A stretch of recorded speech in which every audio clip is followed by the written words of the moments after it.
A woman is on the phone. She sounds tired. She sounds like a mother. She says her son had a seizure yesterday, and she went to check on him tonight, and he isn't breathing. She is not lying about that last part. He is not breathing. What she is not saying is that his stomach is empty, and his intestines are empty, and the muscle on his bones has been eaten by his own body trying to keep him alive long enough to make this phone call unnecessary. This is the 911 call that Tamara Moore made about her 17-year-old son, Jeremiah. Listen to how she describes him. House of Horrors. Hello, 911. Yes, my son has a history of seizures. He's autistic, and I went to check on him.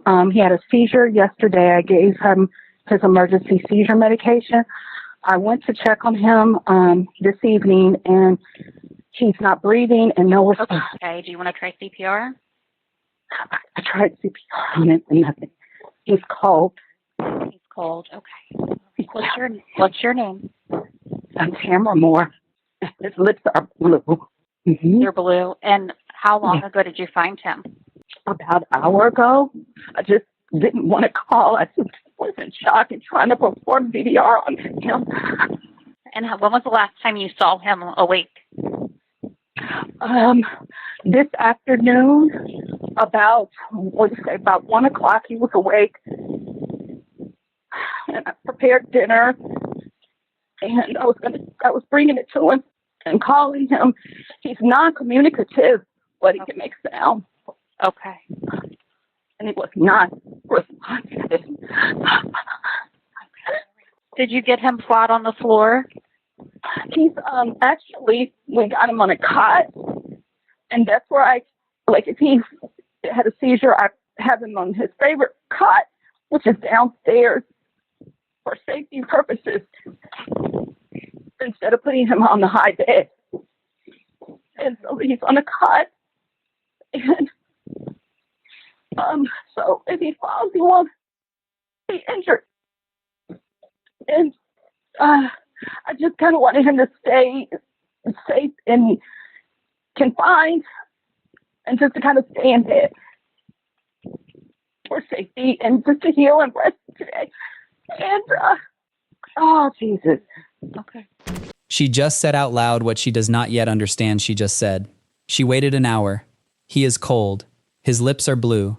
2 months from tonight, a Cincinnati homicide detective will sit across from her and hold up a picture of a refrigerator packed with food, and he will say this.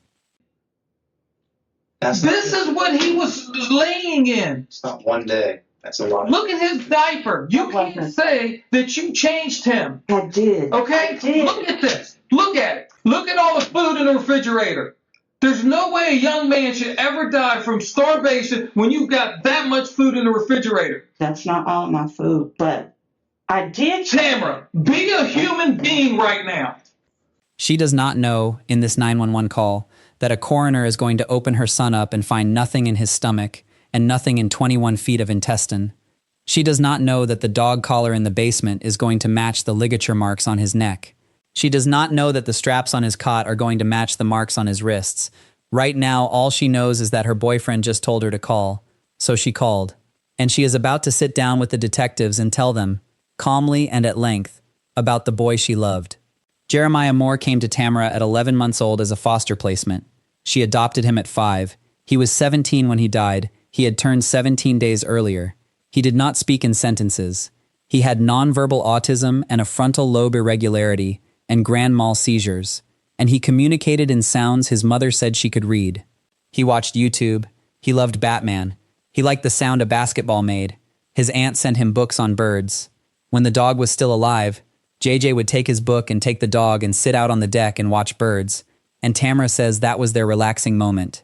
You have to hold that picture in your head for the next hour, because the woman who paints it for the detectives on the night her son dies is the same woman who will, roughly 2 months later, be asked to explain why that same 17-year-old was found in a 56-degree utility closet, on a torn cot, in a diaper stiff with feces, with a dog collar tucked under his head and restraint straps tied to the frame beneath him. She will explain none of it. She will keep painting the picture. Who died? How? Who is the suspect? Why is she in this room? JJ Moore, 17, died on the afternoon of January 6, 2024. in the basement laundry room of the Cincinnati home he shared with his adoptive mother, Tamara Moore, and her fiancé, William Turnage. His mother called 911 at 6:15 p.m. She had, by her own admission, discovered him at least an hour earlier. Cell records will later show she had been on the phone with family for the better part of the afternoon before she dialed. When police arrived, they found JJ on a fold-up cot in a small utility room off the basement. The ambient temperature in that room, taken by the coroner, was 56.4 degrees. The thermostat upstairs read 74. Tamara agreed to come down to the station voluntarily that same night. She sat in that room by herself for a while before the detectives came in. They will apologize to her for the wait. Two men enter, Lieutenant Matt Wilshire and Detective Justin Paulelli. She has not been arrested. She has not been read her rights. This is the first interrogation. You need to know 4 things before you watch her talk. First, JJ's digestive tract, from stomach to the last inch of intestine, will be found empty, not sparse, empty, 21 feet of nothing. Second, no anti-seizure medication, no psychiatric medication, no antidepressant. None of the drugs Tamara is about to tell the detectives she has been giving him faithfully will be found in his bloodstream. Third, the cot he died on has fabric restraints sewn to either side. The ligature marks on JJ's wrists match those restraints exactly. Fourth, there is a dog collar tucked underneath the head of the cot. The ligature marks on JJ's neck match that collar exactly. Tamara does not know they have any of this yet.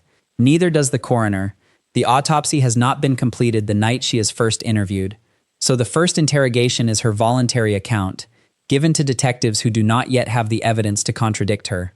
That gap is why we can watch the second interview knowing exactly which of her sentences from tonight are going to have to come back and be answered for. She is, in the first interview, writing the case against herself. Watch how gently the detectives come in. They are not accusatory, they are sympathetic. Everything they ask sounds like a natural question a caring stranger might ask a grieving mother. Every one of them is a test. Interrogation. So obviously, I know you've been here for a little bit, waiting for us and being patient. We really do appreciate that. You're going through a very tough time, and we're sorry for everything that's happened. But just so you know, my name is Lieutenant Matt Wilshire, Detective Justin Paulelli, and we just want to talk to you about. You call him JJ? Is that what you guys call him? Okay. We just want to talk to you about, as much as we can to try and learn, how things work for you guys and everything else. And what's your address? And who'd you live there with? My mother, Okay. William, JJ, dog that just passed. And JJ was 16, is that right? 16 years old. It'll Okay. be 7. 17 in April. Okay. How long? JJ's adopted, is that right? Do you Yes. adopt him? Okay. He was my foster son. He came to me at 11 months. But he's been with me since 11. She just told the lieutenant she lives with her mother. Her mother has been dead since November. She corrects herself later. Nobody underlines it in the room. Wilshire simply moves to the next question, and the next, and the next, letting her build the story she is going to have to defend for the rest of her life. JJ was in the basement. We had an electrical problem. Okay. Happened October the 28th. Mhm. That's the warmest area. And I was told by his doctor to kind of keep him away from like the TV if he had a grandma seizure or anywhere he could hit his head. And so he had a favorite spot for him was his cot. Mhm. He wouldn't like anyone to touch his cot. Mhm. And so we could close the door and it would hold heat. Okay. And so I felt like that was the safest spot. If he fell, he wouldn't hit his head or anything. So that's where we put him. I knew he'd be safe. Okay. And he wouldn't have a fear of maybe, even if he hit his head on the washing machine, it wouldn't be as bad as a TV or a dresser. Okay. Gotcha. It'd be warm for him because the house was cold. It's cool. I understand. You had a lot going on. What was, so JJ's autistic, is that right? Was there anything else that he had going on? Yes. He has grand mal seizures. He's epileptic. He has a frontal lobe problem. It doesn't spark. So he sees his neurologist just retired, Dr. Shapiro, but he had a pending virtual appointment with a new neurologist. Mhm. at Children's Hospital for this Thursday because he just had a grand mal seizure last night and the night before.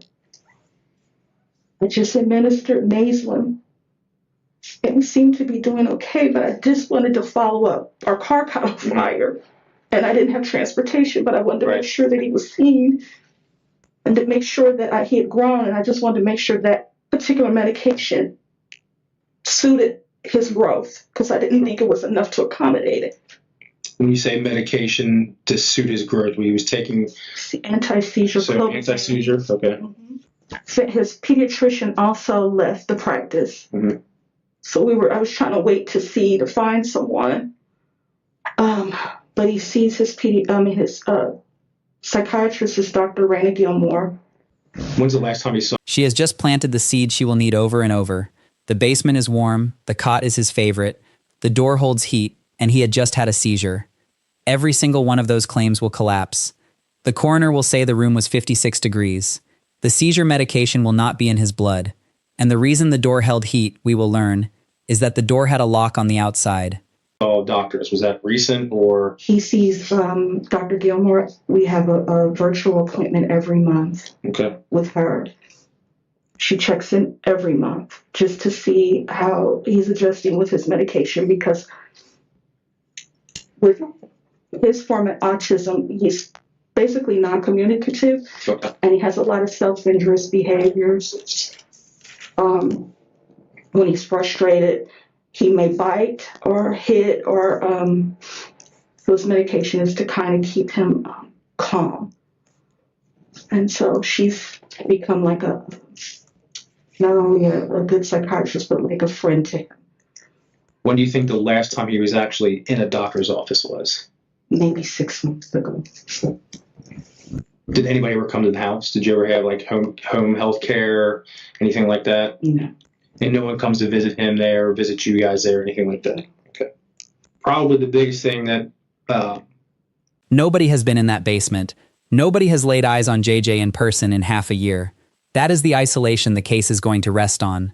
The lieutenant makes a note of it and moves on. Okay. It's called. Gotcha. Is that you and William share a room upstairs? Yes. Okay.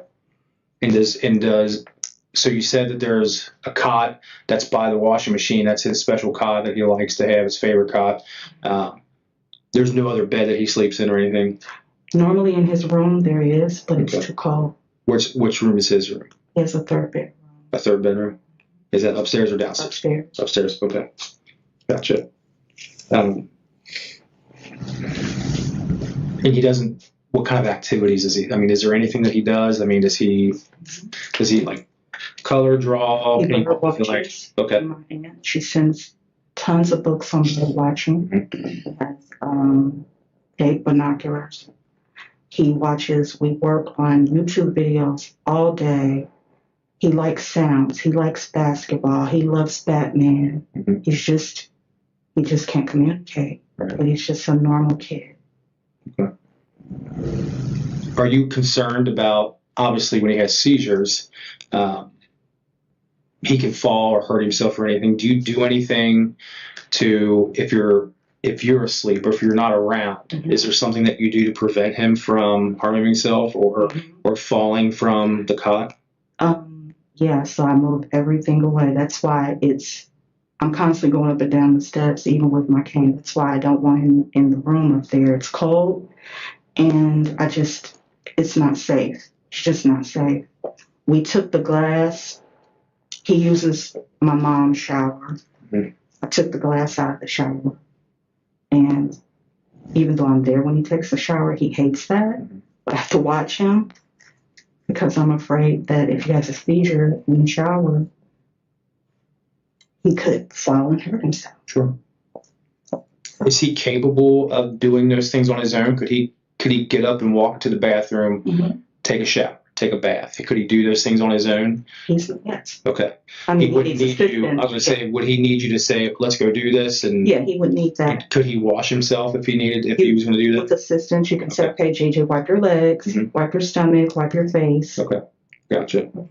Hold that answer. He's not. He can't take a shower on his own. He can't walk to the bathroom on his own. She will contradict that in exactly 2 answers.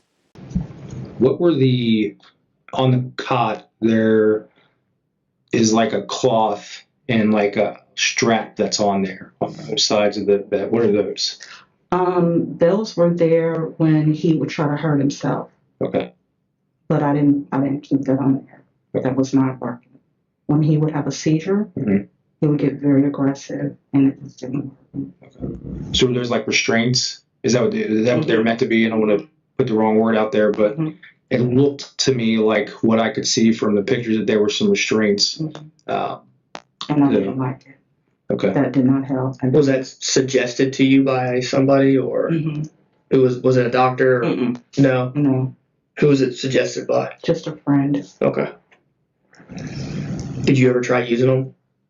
No. No. Never used them. A friend suggested them. Never on him. Remember that answer. 2 months from tonight, a different detective will slide a photograph across the table showing the marks the restraints left on JJ's wrists, and she is going to have to reconcile it with the word she just said. No. If William said that JJ stayed in that room all the time because if he was out of that room, he would do stuff and get into everything and trash the house, would that be true? No. So if William said that he had to stay in that room all the time because that was the best place for him to keep him from getting into anything, that wouldn't be true. When he was in the state of after he had a seizure, he would get very aggressive. It was the best and safest place for him then. But he wouldn't stay in there the whole time. No. He would be able to come upstairs and Yes. sit wherever you guys were, hang out with you guys. Absolutely. Yeah, okay.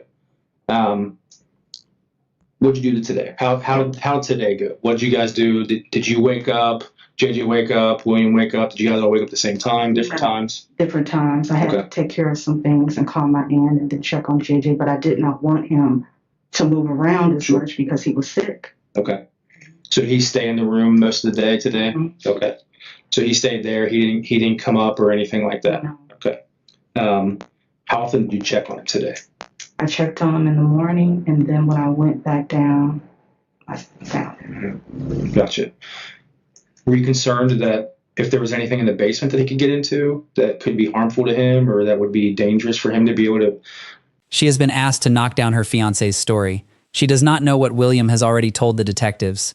She does not know he is in a room down the hall telling them JJ stayed in that laundry room because he got into things. She contradicts him. This is the first crack. The lieutenant is going to ask her to construct a timeline of the last 24 hours of JJ's life. Watch the shape of it. She last saw him alive at 11 in the morning. She checked on him again at 4 in the afternoon. In between, she was on the phone. When she found him not breathing, she waited another 2 hours to call 911. To be around? I didn't know he wasn't going to do it. Just didn't. Okay. I didn't. There wasn't anything that you felt was more of a danger for him to be around down there than there would be. You thought his bedroom, just because it was colder, Yeah. that was easier. It was warmer. That's all I was thinking about. Just keeping him warm. Did you have the ability to plug in a heater or anything upstairs? It goes out. It's just cold. There's no electricity. If you look in the hallway, you cannot turn the hallway light on. The heat goes out upstairs. For some reason, it stays on down. I don't know if you had an extension cord that you could run up the steps to the room or anything like that. It's off. It's right off. Because it looked like there was a heater that was in the basement downstairs by the washing machine. That's the one that Okay. stays on. That stays on. Mhm. There wasn't a way to run an extension cord up to the room or anything. No, I don't know. I'm just Gotcha. doing the best I can. So Sure. I understand. I didn't know, and I'm just thinking because the laundry room, the things that were down there, the fact that the furnace is right there, it seemed like it yeah, wouldn't have been his bedroom might have been a little bit better, but I know. 2 check-ins. That is her version. Once at 11 in the morning. Once when she went back down and found him. In between, nothing. She did not check. William, she says, checked. William, we now know, is telling detectives down the hall a different story. Is that right? yes, that's correct. What time do you think he went to bed? Let's see. He came. He tried to come up and I said, "Honey, you need to lay down." Mhm. About 9:30. So he probably went to sleep about 9:30 last night. Mhm. Okay. And then you didn't see him again until about 11? Okay. And when you saw him again at 11, the next day, he was awake. What happened? Did he eat? Did he come upstairs? He did not come upstairs. He ate, drank a little. He did not really, he wanted something solid, but I was afraid that with him having a seizure, I don't want him to have a seizure and have something that would obstruct his pathway. Sure. So I just gave him soup and something to drink and kind of crushed his medication.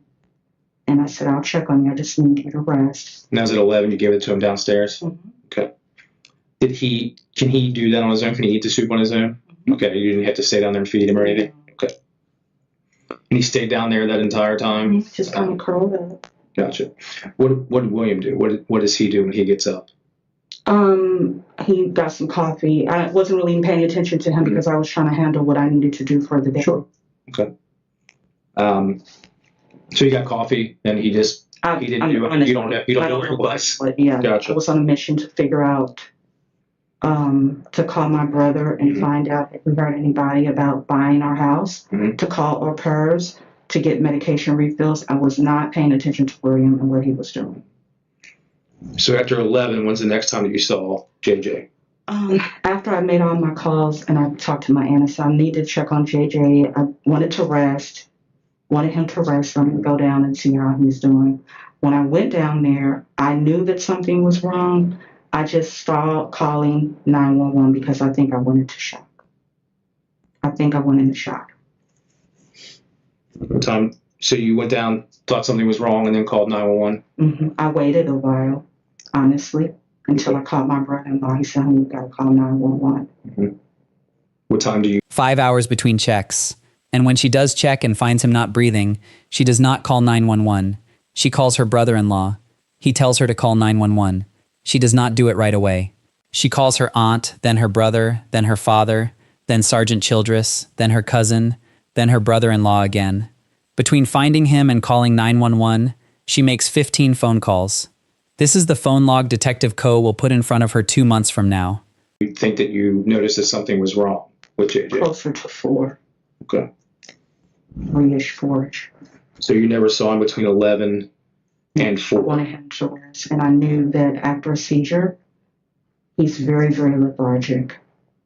Okay. And it's very important that he rest.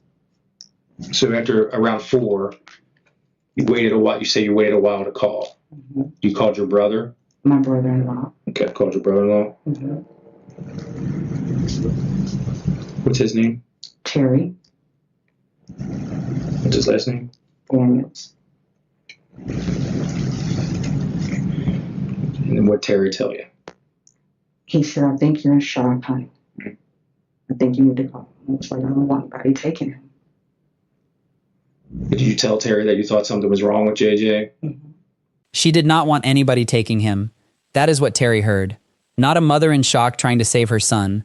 A mother worried about who might come and take him. Wilshire lets it pass. He is still building.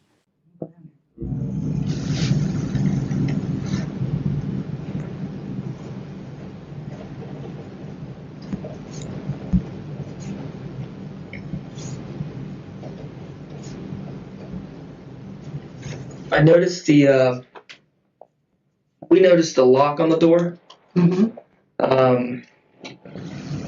That was on the outside. Was there any reason for that? I don't go down there. I don't go in that room. Not the bedroom. We're not talking about the bedroom. JJ's right. We're talking about the room to the laundry room. There's a lock to keep. It's on the outside. I don't use that lock. It would keep anybody from inside to come out to go in. I don't do that. Okay. Yeah.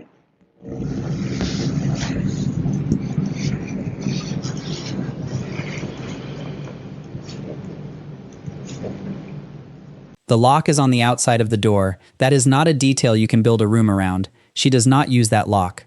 Who does? She lets William's name sit there without saying it out loud. Then a few beats later, she does say it. Wilshire and Paulelli tell her they are going to write a search warrant for the cot and for JJ's medications, and that they need to keep her phone.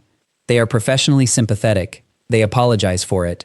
Then Tamara, in the interview room, starts praying out loud. Tonight, but I can't do that tonight. I have an infusion coming. Mm-hmm. I need my medication. I need some things that are on my phone to live. Okay. I need you, Lord. Just cover me, Heavenly Father. Give me a hedge of protection, Lord. I just need you, Lord. I need you, Lord. I need you to cover me, Lord. I need to feel your grace and your mercy, Heavenly Father. I have done everything in my power to be a good person, and I end up like this, Lord. I just need your hedge of protection. I need your presence, Lord. I need you to send your angels to encamp me, dude, your saint. They've gone before to protect me, Heavenly Father. I just need to feel your love, Lord. Just help me through this process, Heavenly Father. I've been very sick, but I've been diligent, Heavenly Father, and always praising your name and always giving you the glory, Lord, and trying to treat people right, Heavenly Father. I'm tired, Lord. I lost my mother, my son, and my dog. I'm just trying to make it, Lord. I just need you, Heavenly Father. Just give me grace and mercy, Heavenly Father. Whatever is true, let it be unveiled and let everything come to light, Lord. What's true and what's right, Heavenly Father. I need your grace and your mercy, Heavenly Father. I need for you to keep me okay, keep me strong, reach out to my bones, Lord. Help them, Heavenly Father, at my cats, Ephraim. Help us, Lord. Help us, Heavenly Father. I love you, Lord. I give you grace and mercy. Give you praise, even through these trying times. This will be an answer. You will send on those other endure forever and ever, no weapon formed against you shall prosper.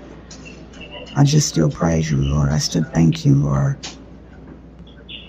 All of these officers are touched so they can really unveil the truth, Lord. Be 52 on 53 to be charged with your son to counsel for murder and child endangered. And all you try to do, Heavenly Father, is try to make everything work. I just need you, Lord. You just thank you, Lord, for everything that you've done and everything that you're going to do. Please, Lord, in Jesus' name we pray, amen. She asks the Lord to let the truth be unveiled. Watch what happens when the truth actually is unveiled. Wilshire waits her out. Then he tells her something she has not been told yet. So you understand that you're being charged with murder, okay? You're being charged with murder and child endangerment is what it is. And the reason for that is after our investigation, after the autopsy and everything else,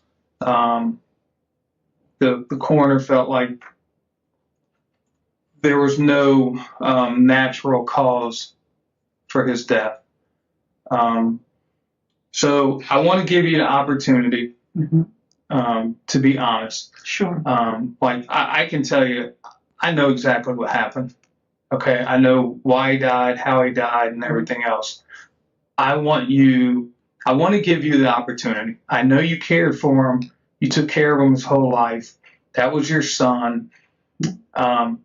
Just tell us what happened and what led up to him dying and how he died. She has been in this room for hours. She has just been told she is being charged with her son's murder. This is the moment a person tells the truth or commits to the story. Watch which one she picks. For the most part, I've been very sick. I've been taking care of him and my mother the very best that I could.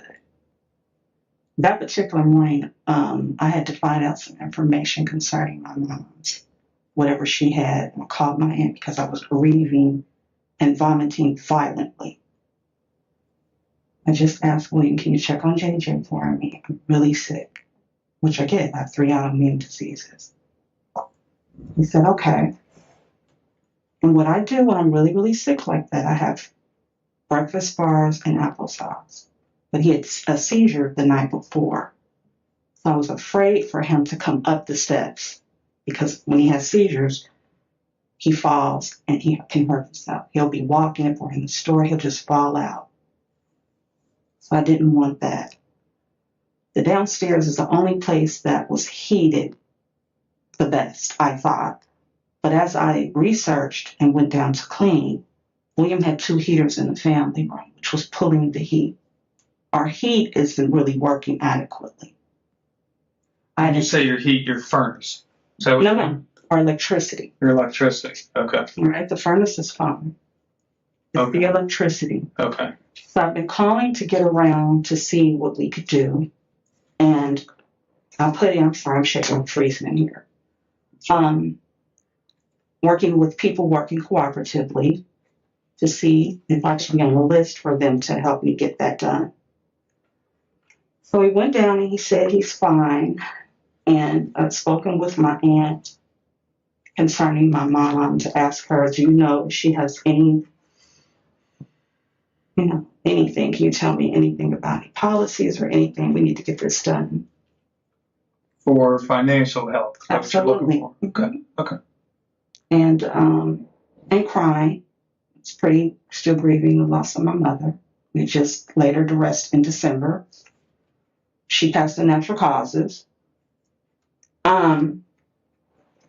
So anyway, later on, she said, well, can you get down the steps? I said, yeah, I need to check on him. I made him something to eat and I called for him, but I was like, I remember, I don't want him coming up the steps because if he has a seizure, which he has done, he can fall down the steps. So I said, William, can you check on JJ for me? He was in the van, which he loved to do, just sit in the van. And so I said, and Diana, she said, well, let me talk to him. I said, okay.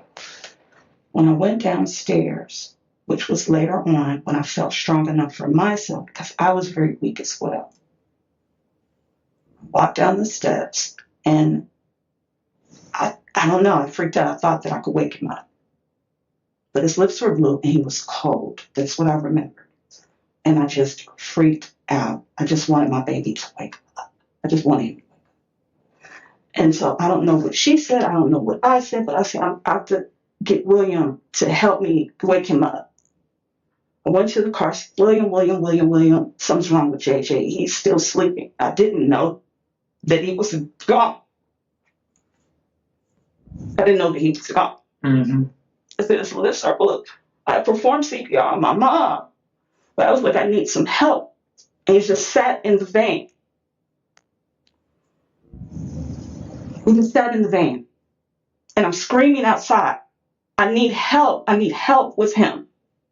He comes in casually and he goes downstairs. And I didn't know what to do. I was like, I have to call my mom. I thought I had to call my mom, and my mom is gone. I had to call my family because I wanted him to wake up. I didn't know, my mind wasn't right. And I called my cousin and he said, call 911. I said, I forgot to do that. I don't know what's going on. William was like, I don't know what happened. And I said, is he still alive? Is he still alive? And he said, I don't know. I don't know, Tammy. They wouldn't let me go back downstairs to hold him. William wouldn't? Okay. No. And I came back upstairs and I called 911. 2 claims live inside that answer. First, she asked William to check on JJ that morning, and William reported back that JJ was fine. Second, William refused to help her when she found him not breathing. She is placing William between herself and every decision that killed JJ. William is in a room down the hall doing the same thing to her. That is what the second interrogation is going to be built on. But first, the first interview ends. She is booked. The tape stops. Roughly 2 months pass. The coroner returns his report. The grand jury indicts. And a different detective walks into a different room to sit down with Tamara Moore a second time. Detective Coe has spent 2.5 months on this case. He tells her so.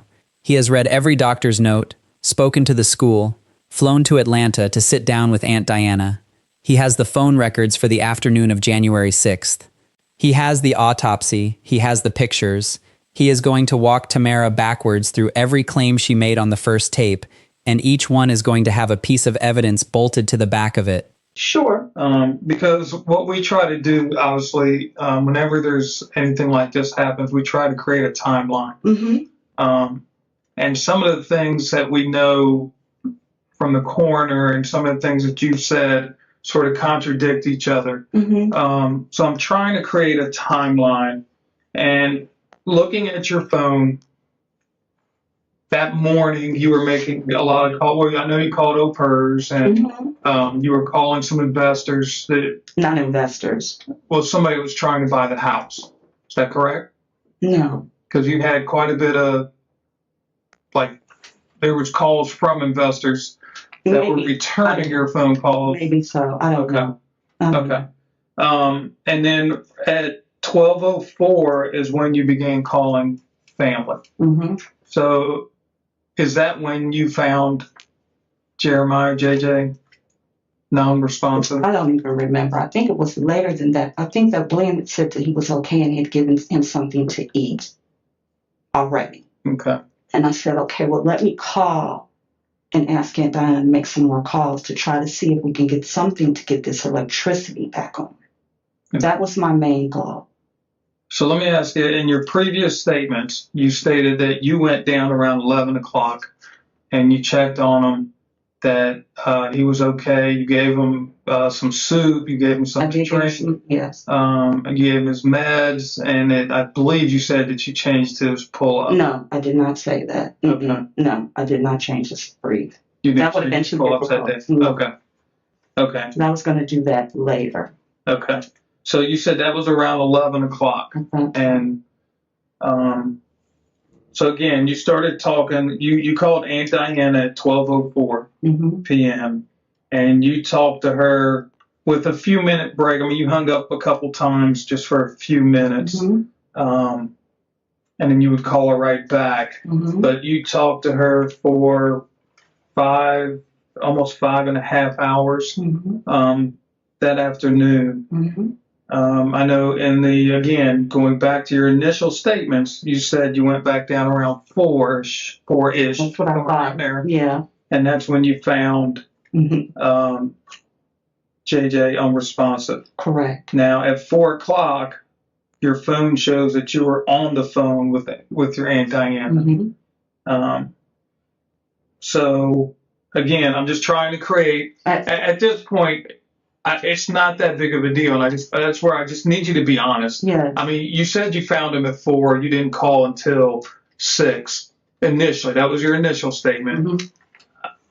It's my opinion, through my investigation, that you probably found him around noon, and that's when the phone calls, because you made 15 phone calls between noon and calling 911. No, I did not find him that late. I thought that William had checked on him. I was calling family members to kind of find out how I could either get this house sold or get the electrical problem. But I thought that he was okay. I trusted William and thought that he was okay. Okay. Now, do you know that we went to Atlanta and spoke to your Aunt Diana? No. She didn't tell you that? No. Okay. We went to Atlanta. We spoke to... She just changed the story. In the first interview, she found him at 4 and called at 6. On this tape, Co has her aunt in Atlanta on record saying Tamara told her, on the phone, that JJ was already gone. And that call is time-stamped hours before 911. Tamara does not push back. She agrees.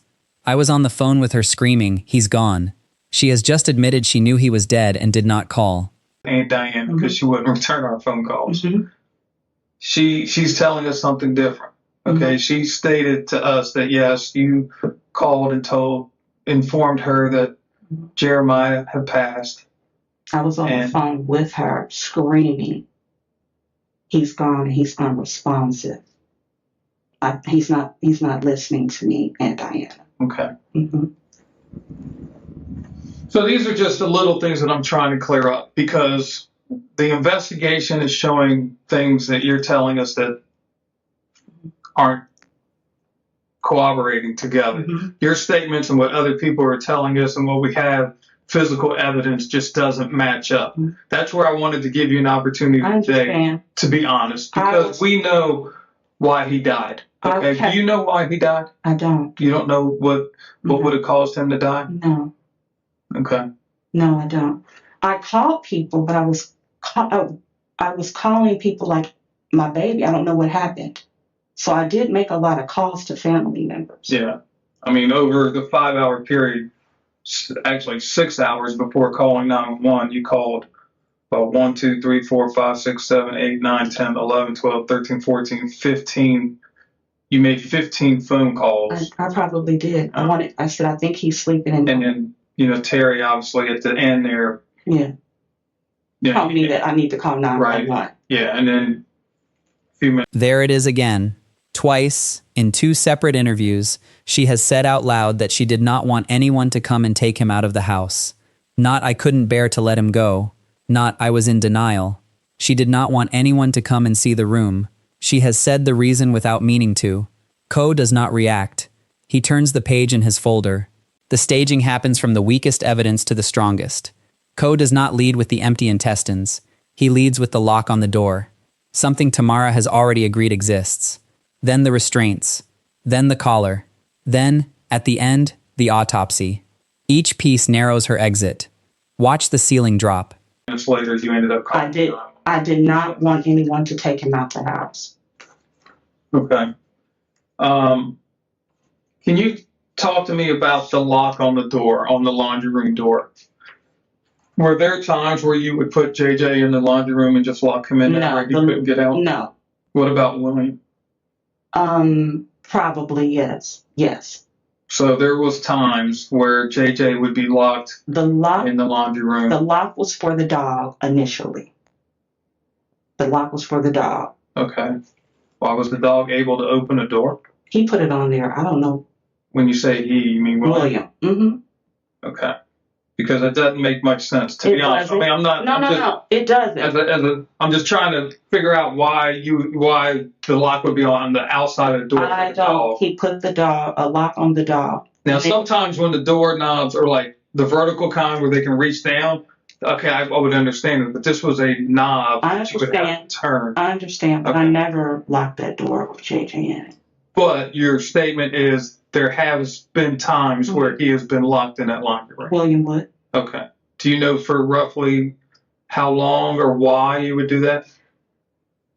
I don't know. I just kind of surmised. I didn't see him do it, but when I went downstairs and I realized that he could perhaps do that, I So why- surmised that he would do that. Okay, but you just said that he did do that without a doubt in your mind. No, not without a doubt. Okay, so now see, this is where I need you to be more clear. Mhm. All right, Tammy. Tamara. Tamara. Mhm. Okay. I need you to be 100% honest with me. Mhm. Don't tell me what you think or anything else. I just want to know what you know. Okay. So when I ask you, was he ever locked in that room? It's almost a yes or no question answer. Mhm. And then maybe you could say yes, but William would lock him in there. I never did, or something like that. But be more specific, because I don't want to read into what you're telling me and then be incorrect. I understand. Okay. So was he ever locked in that room? She began that answer with probably, yes, yes. By the end of it, she is downgrading to a guess. That is the shape of every collapse in this interview. She commits, then the detective mirrors the commitment back to her. Then she softens it, then she takes it back. Watch it happen again with the restraints. I would never see William lock him personally in the room, but I made an assumption that he must have, yes. Okay. So you never went down there and found the door locked? I didn't. Or, No. okay. Now, did William sleep in the basement? He did. Okay, in that bedroom to the right of there? Mm-hmm. Okay. And you don't know why he would have put that lock on the outside? I do not. Okay. What about the restraints on the cot? The restraints on the cot is when he had his seizures, he would bite and kick, but they didn't really work, so I didn't even use them. You mean during his seizures? He would Correct. bite and kick? Yes, he would. Okay. And it'd be easier to administer his rectal or either his nasal medication. Okay. Is that how you gave it to him? Mhm. Okay. Did he have both? Excuse me? Which one would you use most of the time, the rectal or the nasal? The nasal. The nasal. Okay. Mhm. So I'm going to show you some pictures, Mhm. and I want you to just sort of explain why the marks would be there the way they are. So according to the coroner, okay, obviously those are the restraints that were on Mhm. the cot. Mhm. So this is his wrist, And according to the coroner, these markings on his wrist are ligature marks caused by the restraints.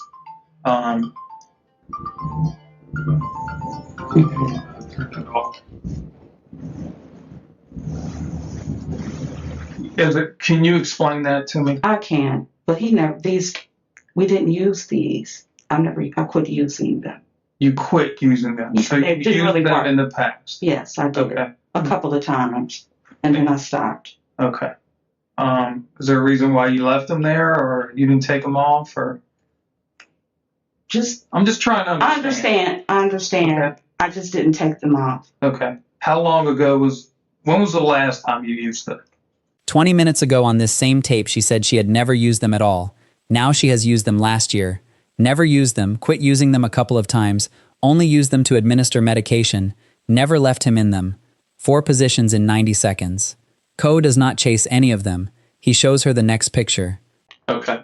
Only to administer his medications for my safety. Okay. So you put him in the restraints, give him his medication, and then would you leave him in the restraints until he calmed down? He would calm down immediately. Okay, because I know your statements were after a seizure, he'd get aggressive. Mm-hmm. Is that true? It would be, yes. Okay. And then once the medicine kicked in, he would calm down. Okay, so you kept him in the restraints just as long until he calmed down. Correct. And then you take him out of the restraints. Okay. So he never was left in the room No. with restraints on him or anything like that? Never, ever, ever. Okay. When he would get aggressive, would you put him in the laundry room and lock the door? Absolutely not. Come after you? No. Or William? No. Okay. No. Okay. So let me ask you this. I know you had a dog, Mm-hmm. and we found this dog collar right underneath the head of his cot. Mm-hmm. Okay. And again, according to the coroner, these ligature marks on his neck match up with the same size of the dog collar. So. I never put a dog collar on him. JJ would scratch himself. Okay. Okay. Never, never. A dog collar the size of the marks on the neck of a 17-year-old, found tucked underneath the head of the cot where he died. And she scratches the answer down to never, never. She does not offer a theory of how the collar got there. Neither does Co. He lets the silence hold, then slides one more piece across the table. So this was the ambient air temperature of the laundry room when the coroner showed up. Mm-hmm. So obviously, it was 56.4 degrees in the basement. Mm-hmm. And then we know you had that fireplace going upstairs. And when we looked at the thermostat on upstairs, it was like 74 degrees upstairs. Right. It doesn't. It goes in and out, the electricity. So Okay. my room is freezing. That has been the only room Your room upstairs? upstairs, Okay. that stays warm. 56 degrees in the laundry room, 74 upstairs. The room she put him in, because it was, in her words, the warmest place, was 20 degrees colder than the room she slept in.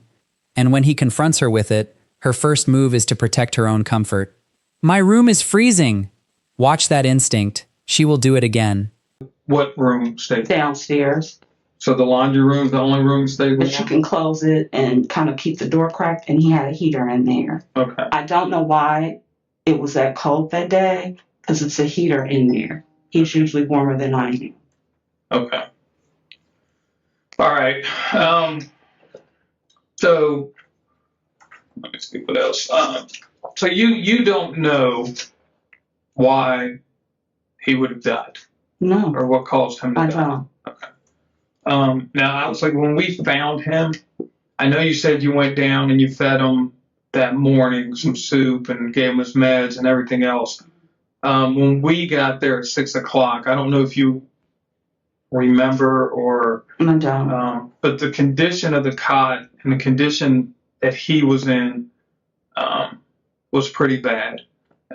This is like a picture of the cot, with his feces. I didn't even see that. That wasn't like that. Okay. And No. Well, that's when we got there. Those are our pictures when we got there at 6 o'clock. This was his diaper. I mean, or his pull-up. Yeah, that wasn't like that. Yeah, obviously that's pretty old, though. Yeah. I mean, That wasn't like that. He stays clean.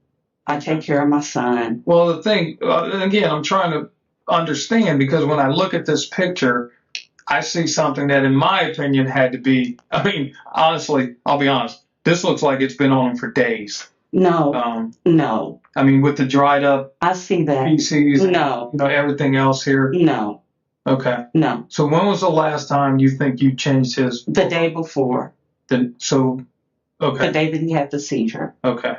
Do you know around what time? I don't. All right.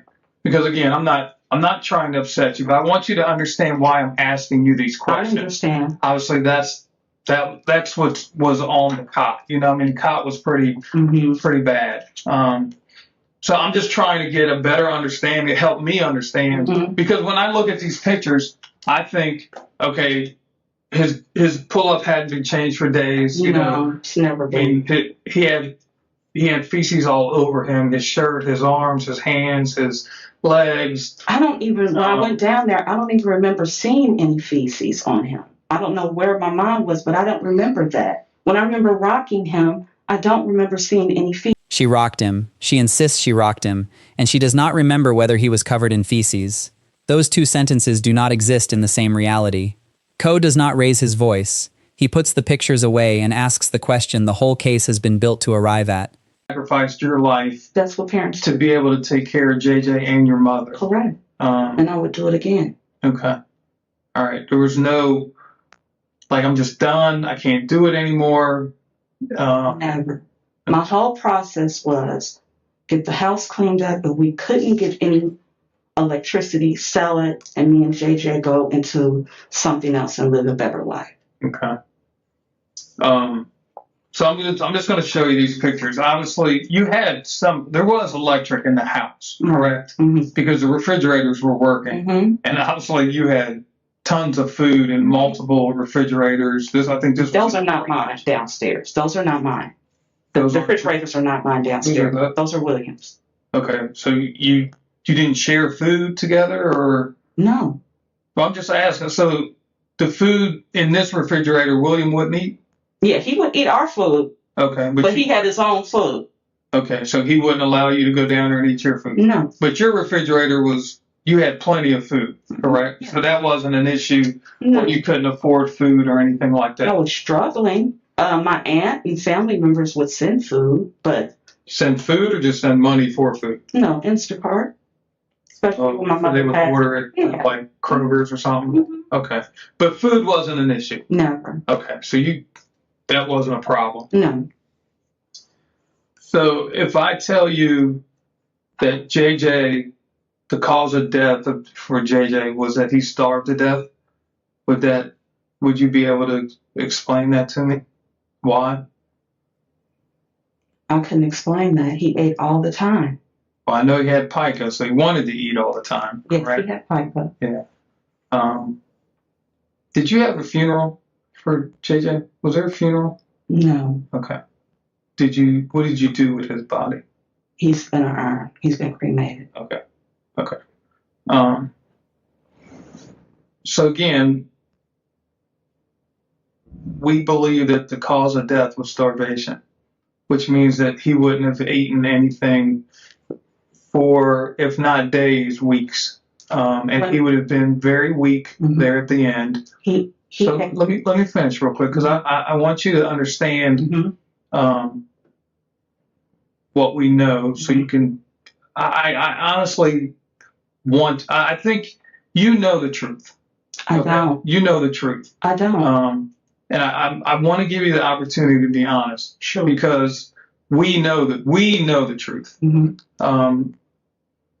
And the truth is that he hadn't eaten or drank anything in days. That's not true. If not weeks. That's not true. So towards the end of his life, he would have been very weak. No. He wouldn't have been able to get up and walk around. That's not true.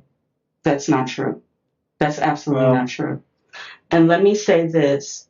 I was struggling financially. My aunt helped. I got $15 a month in food stamps. William ate and got food stamps on his own and did what he wanted to do. When he was going to Children's Hospital, they changed his medication because JJ's appetite decreased. I would give him food all the time. Sometimes he would want to eat and sometimes he wouldn't. I had an appointment coming up the next day to talk to a new neurologist to kind of see, well, where are we at with his weight? What can we do to increase it? What can I do? With his weight? Yes, with his weight. But I've never not. Did you notice a weight loss? I think it was gaining. And then when my mom passed, I saw him. It was a concern of mine. Yes. Mm-hmm. I put it out and he would just not want to eat. And I thought maybe he was going through some kind of depression. Tamara has just been told her son starved to death, and the only piece of information she reaches for is that she got $15 a month in food stamps. Not that he was fine, not that he was fed, that she was struggling. Her lens is already pointed inward. Co sees it, he tests it. But not eating, not for weeks? No, that is not true. That is not true whatsoever. That is not true. Okay. So let me ask you, when your mom was alive, was she the primary caregiver for JJ? Like, No. did she, I mean, obviously you couldn't drive, correct? Right. So your mom would drive him to school when he went to ABS. Yes. Mm-hmm. She would drive him to doctor appointments, and she would. A few. Is she the one that would get his lunch ready for school? Never. Or get him dressed? Never. Or any of that? Never. Okay. So you're saying you did all that? Yes. Okay. All right.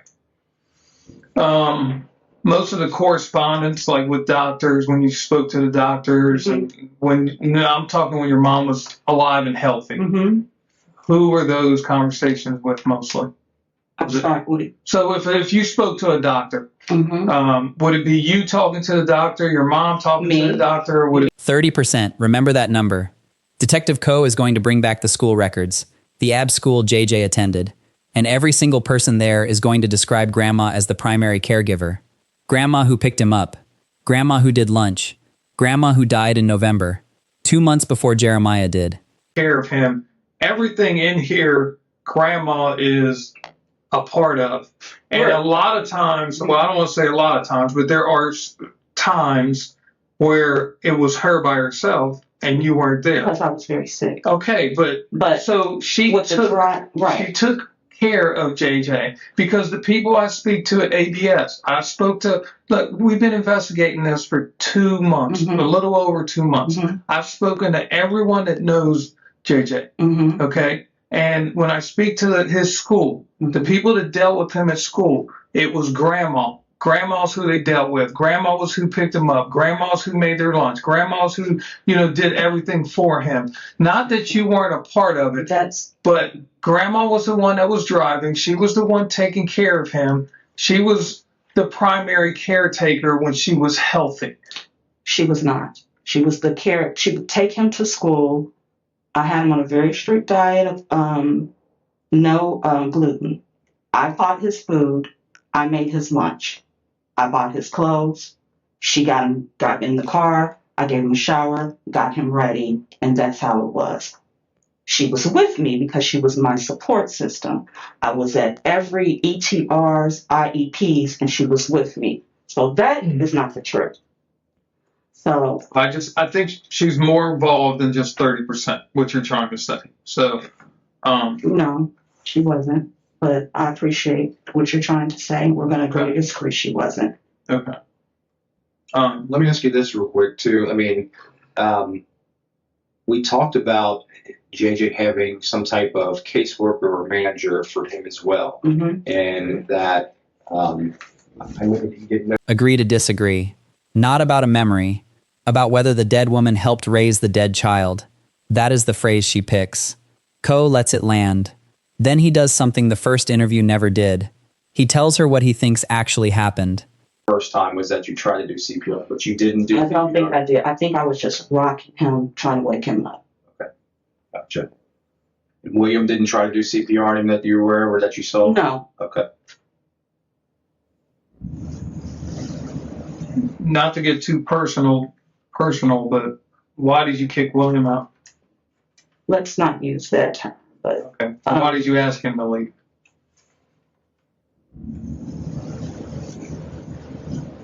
just everything the loss and needing support and missing my son and my mother. Okay. I know I'm going to go back to the first interview again, and I believe it was Lieutenant Wilcher here that asked the question about discipline and William disciplining JJ. Mm-hmm. I will tell you, when I watched the interview, there is a eerie pause by you. Mm-hmm. And I'm not sure if you were trying to protect William but I'm going to ask you again, when it came to discipline or anything like that, abuse, I know there was one time where JFS was called for some sort of abuse No, from William, stating that he pushed him down. no, there wasn't. He would trip him and push him, and There wasn't any. there was a lot of yelling. There is. I can tell you there is. Oh, okay. Okay. There is a complaint that JFS investigated. Now, they found it to be unsubstantial, but I want to give you an opportunity to, let's go back to the disciplining from William. Yes. How would that happen, or what happened there? And at this point, there's no reason to protect him. I understand. I wasn't protecting him. I think that I'm in shock. Okay. I know that I'm in shock. I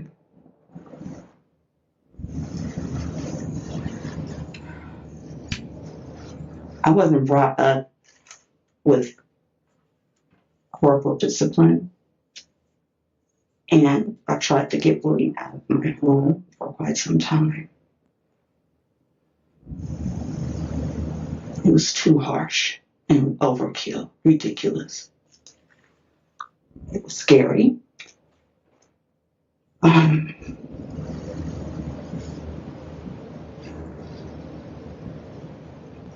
shaking I'm cold. Sorry, if I had something to give you, I would. But The key to kick on a little bit. I feel like we turned it up, so I think it's going up a little bit here. I have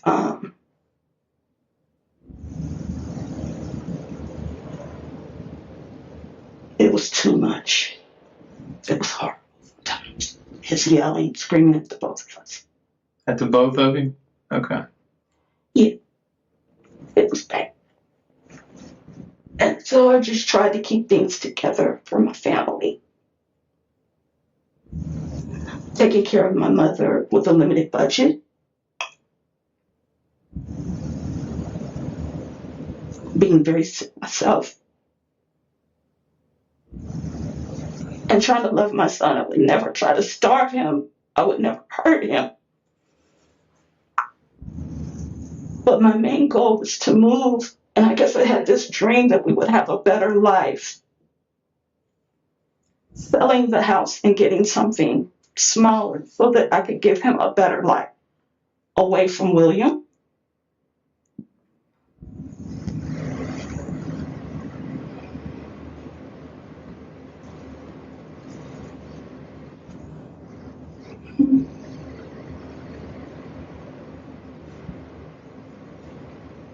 That's the two most important people in my life.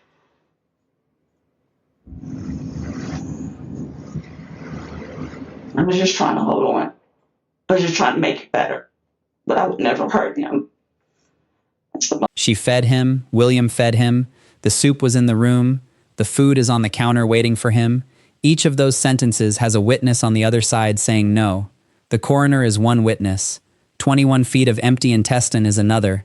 And down the hall, months ago, in his own interview, William already gave his version. Wilshire is quietly telling her that too.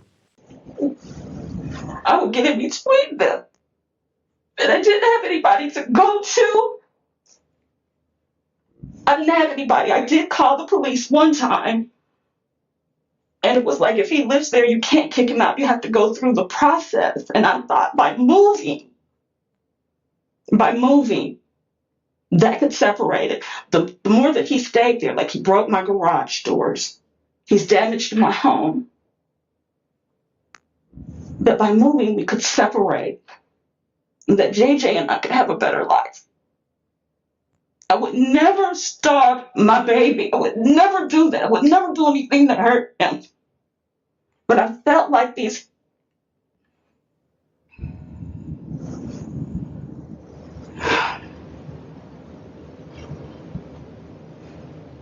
You felt like what? Say it. I felt like I was trapped. I felt like me and JJ were trapped. I put a dog collar on my son. I changed him. I left my mother. I don't have a track record of anything.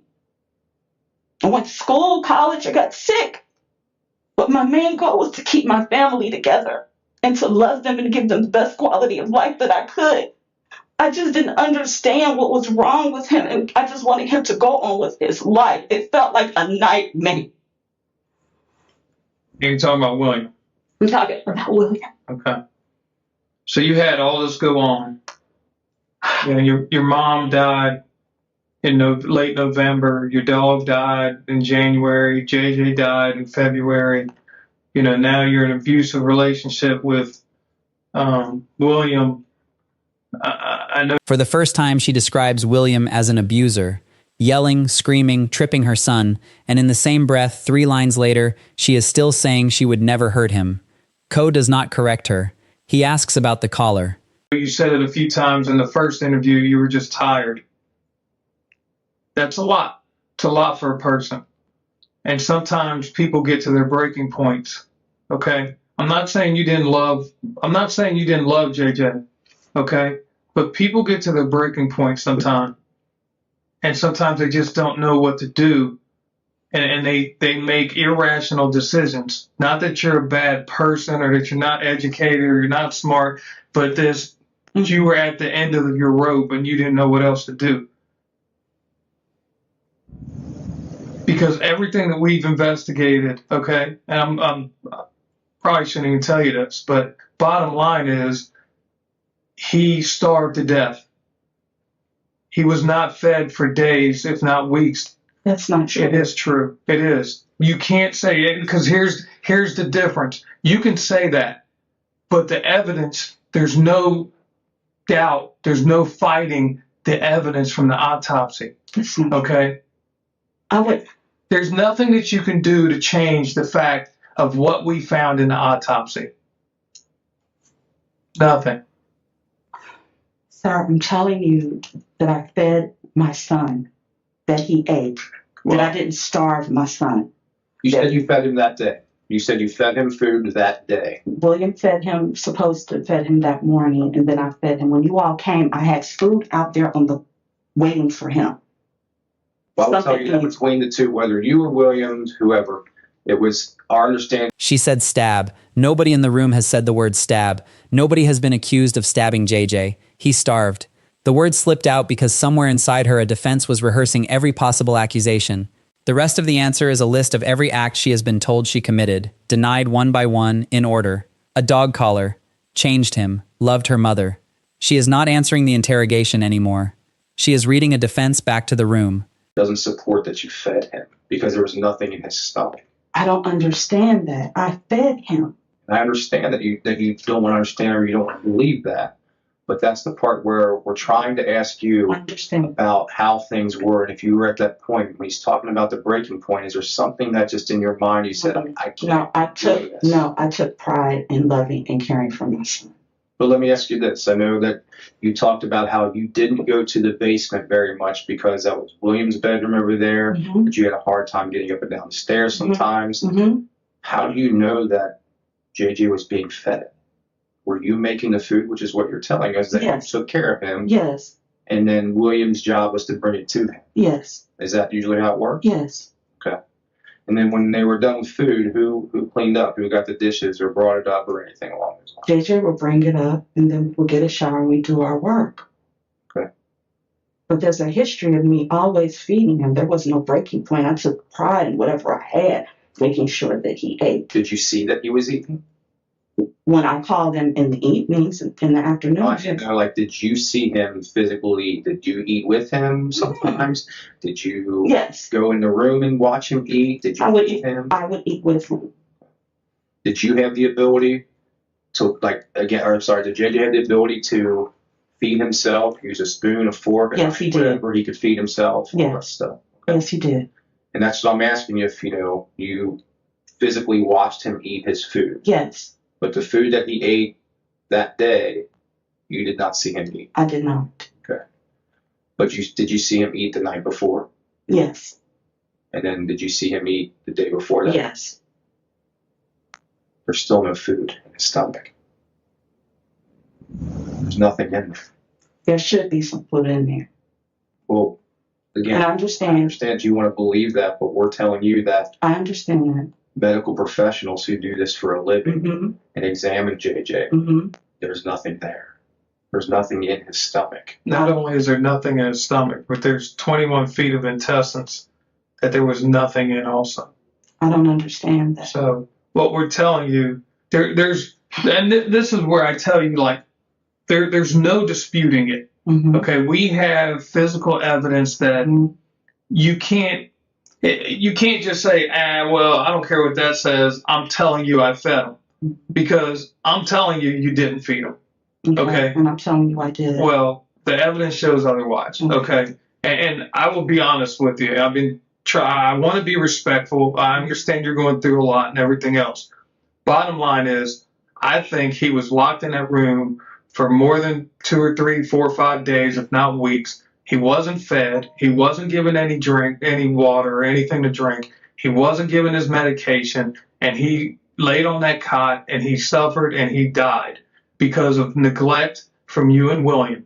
No. Because that is what the evidence shows. That is. So I'm giving you an opportunity to be honest and tell us what happened. But if you're going to sit here and tell me that you fed him that day, There it is. Weeks, locked, suffered, died of neglect. The detective has just told her, out loud, what happened to her son. She has one instinct left: deflect. William was supposed to feed him that day. That night he had the soup. You're changing your story. You can't keep doing that, because what you said the first time to what you're saying multiple times now is that what we are gathering from this and what you said, William didn't help with anything. Now he helps with this. Your mom was 30% of the help, but mainly just to do the driving and things like that. But so bringing that up, let me read you his medical history, okay? And I won't go back too far, but let's go back to 2020. All right, you met with the neurologist through telemedicine with mom and grandma. Neurologist visit in 21 with grandma. Last visit at Children's with Dr. Shapiro. Shapiro even noticed significant weight loss at that visit. There was no visits in 2022. He had a seizure in 20 where he went to the emergency room with mom and grandma. So when you tell me that grandma only had 30% of taking care of him, everything in here, grandma is a part of. And a lot of times, well, I don't want to say a lot of times, but there are times where it was her by herself and you weren't there. Because I was very sick. Okay, but so she took care of JJ, because the people I speak to at ABS, look, we've been investigating this for 2 months, a little over 2 months.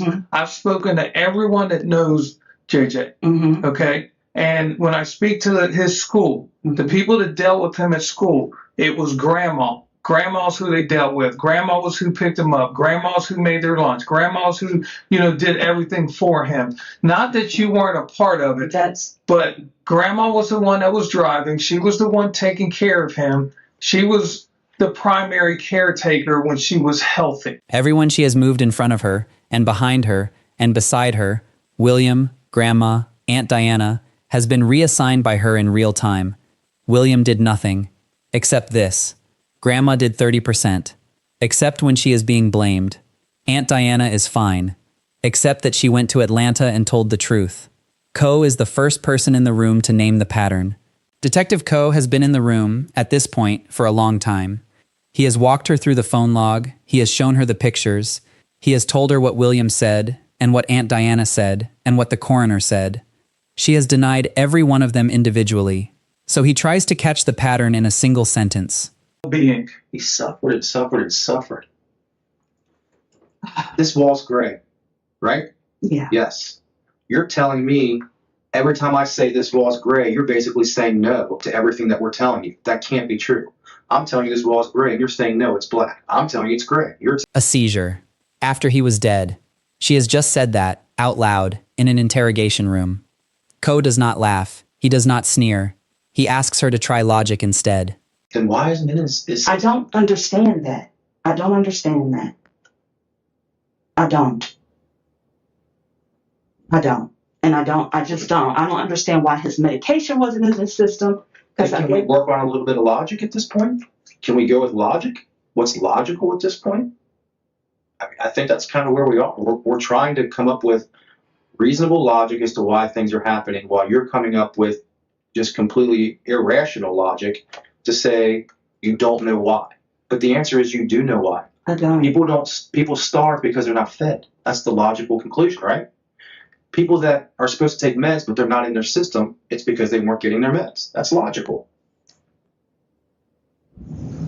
You can't make a phone call unless you put the number in and press send. That's logical. Why are we not talking about what the logical conclusion is for how and why JJ died? Why are we just sitting here talking about you saying, I don't understand that? I understand, but I don't understand. I can't believe it. I don't understand why. No one's going to believe this. They're going to be with me. Why are we I didn't say they would believe with me. I did not say that. When I just asked about your family, saying they wouldn't. They asked me, and I said I would think they would, but that's not the point at this point. The point is, I did everything that I possibly could. I did not starve my son. Yes, I was overwhelmed, very much so. A lot of things happened. But I did not just leave him in a room and ignore him. That has never happened. Never. Logic would suggest otherwise at this point. Okay, well, I'm telling you that it didn't happen that way, sir. I'm telling you about my life. Logic would suggest otherwise. That is the line she cannot answer, so she stops trying. Coe does not push. He walks her to the picture on the wall and asks her to describe it. And that's exactly what happened to JJ. Over a period of time, his body ate his muscle, it ate its fat, it ate everything it could to try to survive. And it finally got to the point where it could survive no more. Because he was not being fed. He was not being taken care of. And you tell me, look at this room. This is the room that you put him in. Look at the clutter. Look how everything looks like. I mean, you gave him if the cot was there, you gave him a 2-foot by 3-foot area to be able to stand in. Well, it's worse than jail. I understand that. Okay? You can say it was the warmest area in the room. It was 56 degrees when we were there. You can say you didn't lock him in a room, but the lock shows on the outside of the door. You know what? This lock was there when we bought this. This lock has been there. You want to tell me that's his favorite cot? Look at the condition of it. Take the poop stains away. And I would. It's frayed. I know. It's a mess. I understand. Okay? I understand. Look at this. This is what he was living in. This is what he was laying in. It's not one day. That's a lot. Look at his diaper. You can't say that you changed him. I did. Okay? I did. Look at this. Look at it. Look at all the food in the refrigerator.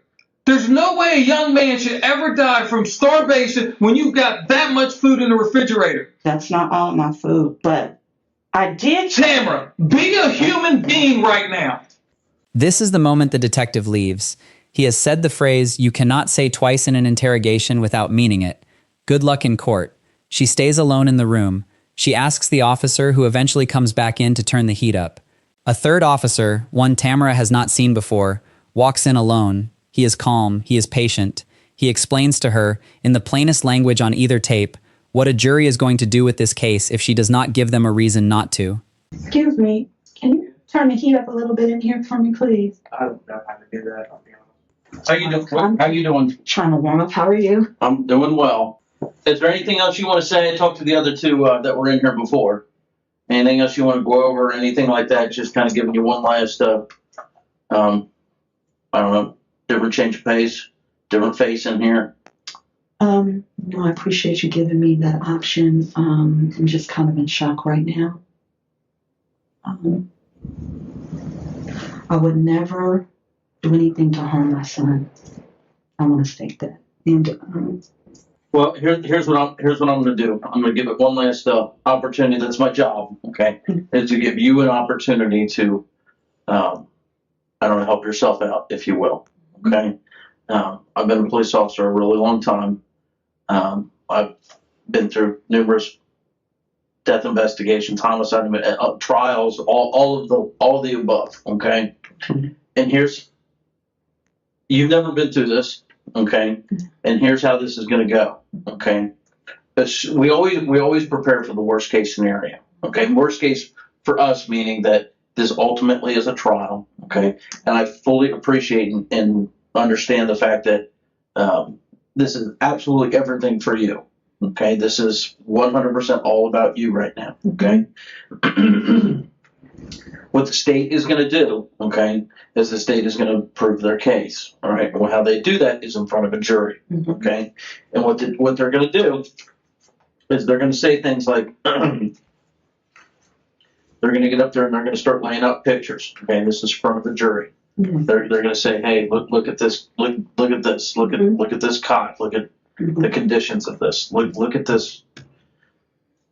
That's JJ in a diaper. They're going to look at, these things, all of these things. Okay, they're going to paste them up. I mean, it's not going to be these little pictures. These are nothing. It's going to be big, blown up on a big TV screen. It's going to be a grease board. I mean, it's going to be a presentation. Okay, they're going to pull up, things like the door lock. They're going to pull up things like the ambient temperature in the room. Okay. They're going to pull up pictures of how big or how small the room is, how cluttered the room is, okay, and how there's just objects or furniture, washer, dryer, all that stuff that's in there. And they're going to put all of this stuff up there, okay? yes. And I mean, they're the dog collar. They're going to pull the pictures of his neck. They're going to pull up the pictures of the ligature marks around his wrist. They're going to pull up the pictures of the restraints. They're going to put all of this stuff up there. And then you know what they're going to do? They're going to turn around. I mean, the food. Another thing they'll put up there too is the autopsy report. It's going to show the cause of death. It's going to show the manner of death. And the only thing and then they're going to say, okay, now it's our job, it's police department job to investigate all this and talk to the people that may or may not have known about all this stuff. And the best thing that just so I understand, the best response you're going to come up with is, this is all a lie. You did the best you could to take care of him. You did absolutely the best. And I want you to be fully aware of that. And here's what I personally think is going on with you. I'm a parent myself, okay? And if this were to happen to one of my children, okay, the first thing you need to do is take responsibility for it yourself. I don't think you want to take responsibility for any of this stuff because you would have to say, I am responsible for this, let alone going into court and saying, hey, I was overwhelmed. I screwed up. I'm a human being too. I've got my own issues, health issues. I was grieving over the loss of my own mother, and I'm going to tell you this is that judges, juries, we're all human beings, we're all people, and we look for a reason why things happen, okay? Rather than just looking at someone and saying, hey, this person's an absolute monster, okay? And then I'm telling you right now, from what they just told me, okay, I'm looking at all these pictures, okay, Yes. is that without an explanation, they're going to think you're a monster. How in the world could one human being do this to another human being, especially one that they reared from since before they were 1 year old? Can you explain any of this? He was fed, That is the sentence she still puts in her own defense. After everything, after the collar, after the restraints, after 21 feet of empty intestine, he was fed. The officer keeps trying.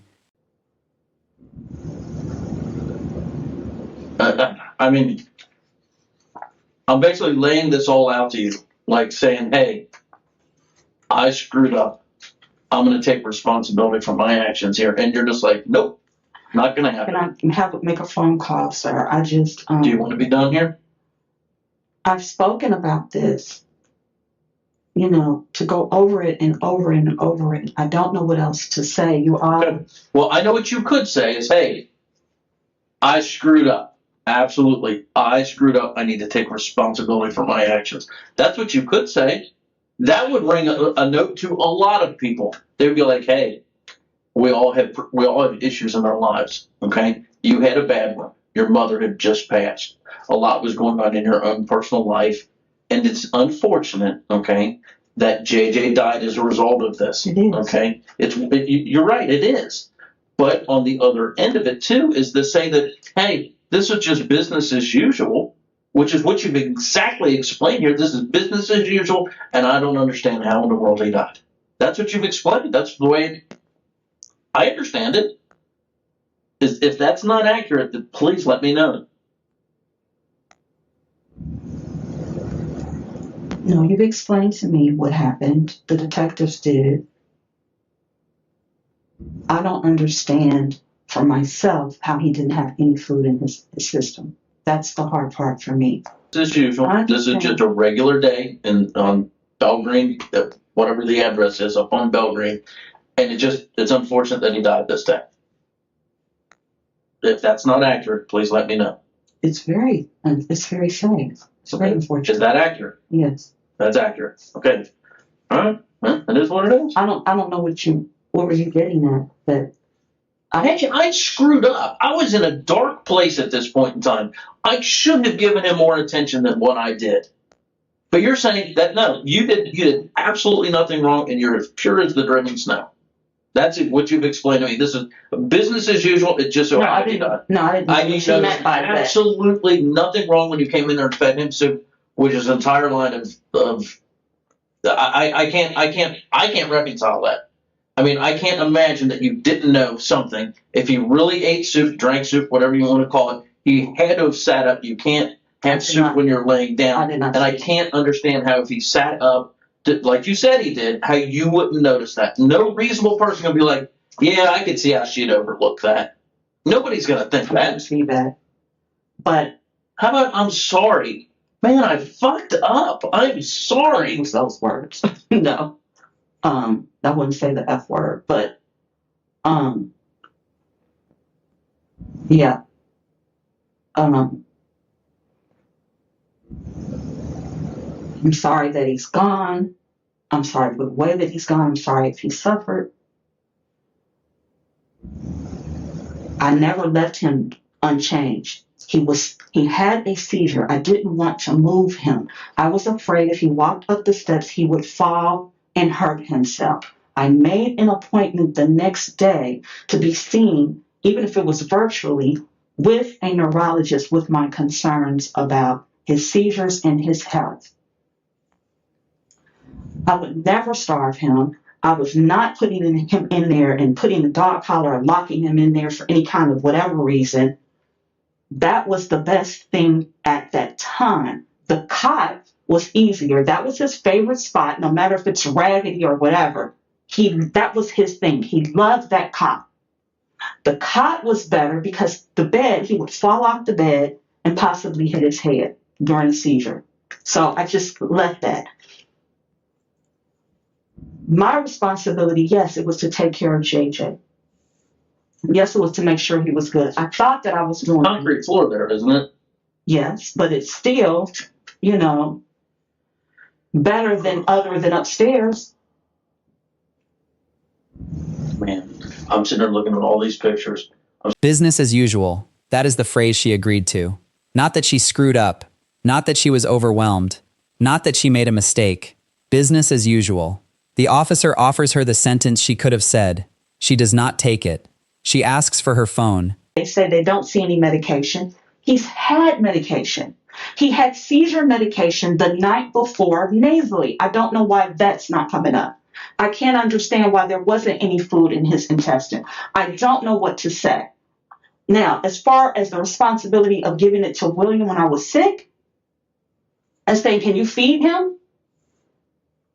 I should have just dragged my behind, even if I had to crawl after violently throwing up and tried to feed JJ. I was very, very sick.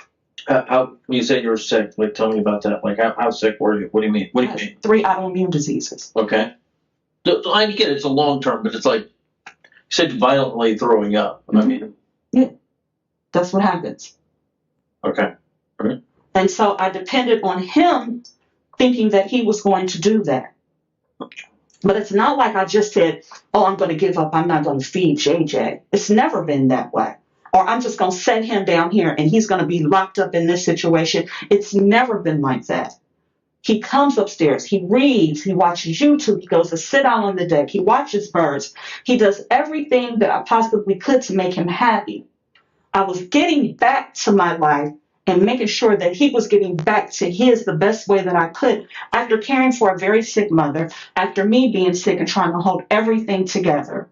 But I never in a million years would start. Half of the food that's there, I can't even eat. That is food for him. So when the detective said, you make sure you can eat, there's days I can't even eat that food. Those are things for JJ.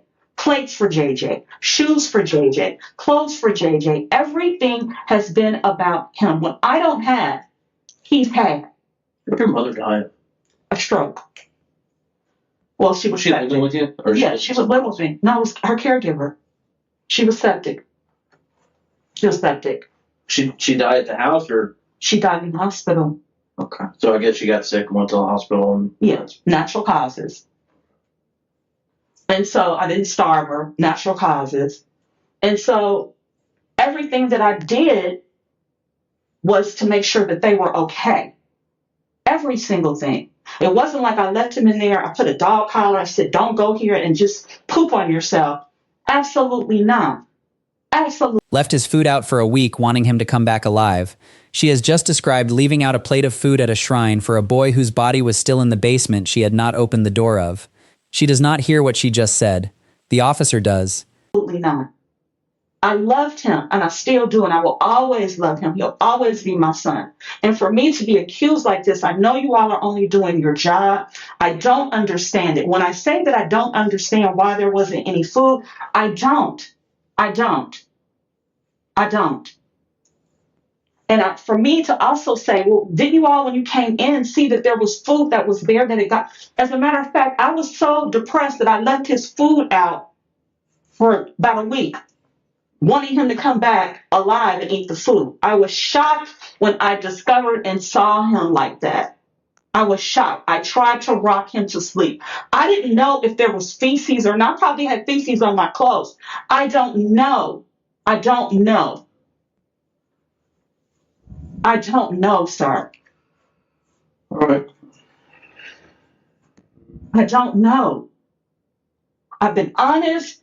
I've been trying to give you all things. I've been trying to answer questions.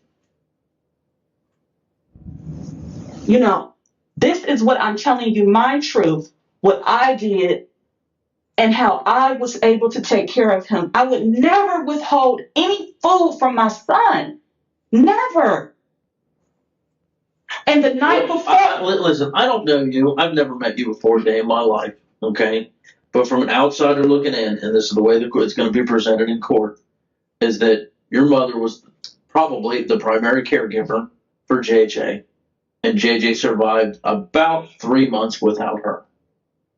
And obviously the end of it was him starving to death. I don't understand that because she was paralyzed for about 3 years.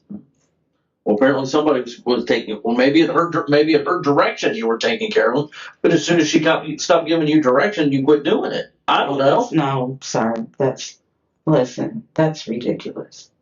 No, I mean, your explanation of it didn't hold water for me, I understand. and I don't know how it's going to hold water for any other normal, rational human being. Those are the last words on the tape. A phone call. A bra. Not I'm sorry. Not I want a lawyer. Not my son. a phone call, and a bra. The tape ends. The state proves its case exactly the way the officer told her they would. Blown up photographs of the room, the temperature reading, the dog collar, the ligature marks, the empty stomach, the empty intestines. The judge, in her sentencing, tells the courtroom this is the most heinous case she has seen in her 17 years on the bench.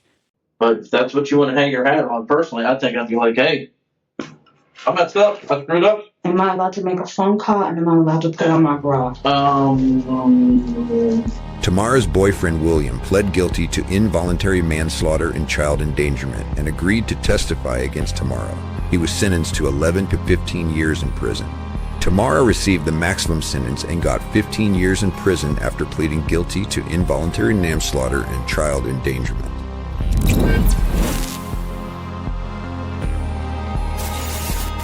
"15 years for Tamara, 11 to 15 for William. Jeremiah Moore was 17 years old. He had turned 17 a few days before he died. He liked Batman, and the sound of a basketball, and the birds his aunt sent him books about. He watched them from the deck when the dog was still alive. He is buried in the ground now, and both of the adults he lived with are in prison, and neither of them ever said the words the officer, on the last tape, asked out loud for one of them to say, 'I screwed up. I'm sorry.' If this kind of analysis is what you're looking for, subscribing means you'll see the next one.